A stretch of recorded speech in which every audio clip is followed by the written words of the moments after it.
An attempt at making an identity thief one of the most unlikable types of people ever likable. Good luck.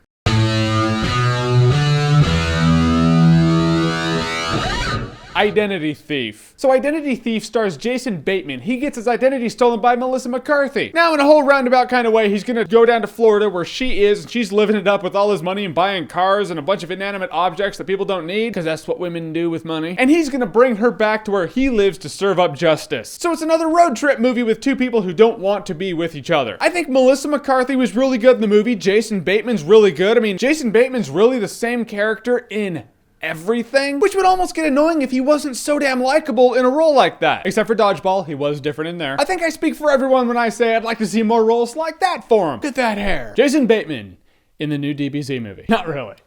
But he is likable, so now he's being messed with by Melissa McCarthy, who's really good in her role. She killed it in Bridesmaids. You know, it's one of those things like when Vinny Chase did Aquaman and Entourage, where she just had 100 scripts on her agent's desk and everyone's like, hey, we want you to be in our comedy now, please. As enjoyable as this movie is, we have seen the two people going on a road trip thing 100 times before. This movie tries to mix it up. There's just one useless plot point. There's a hitman and a hit chick who are after them, which would make sense because she's an identity thief, so I'm sure she's pissed off a lot of people in her life. And you can argue that the road trip does start because these two attractive hit people tried to kill him and they're running from him, but the road trip would have happened anyway because Jason Bateman went down there to get her. It's almost like they forget all about them, and so do you. Then every half an hour or so you see these people and you're like, oh yeah, that's right, these people are after them again. Still is the word. And then they disappear again, and time goes on and they forget about them, and so do you, and then they pop up again. This happens back and forth until they just stop showing up and you're like, what was the point of them? I'll tell you what the point of them is. Her name is Genesis Rodriguez. Genesis, she is. In the beginning, God created the heavens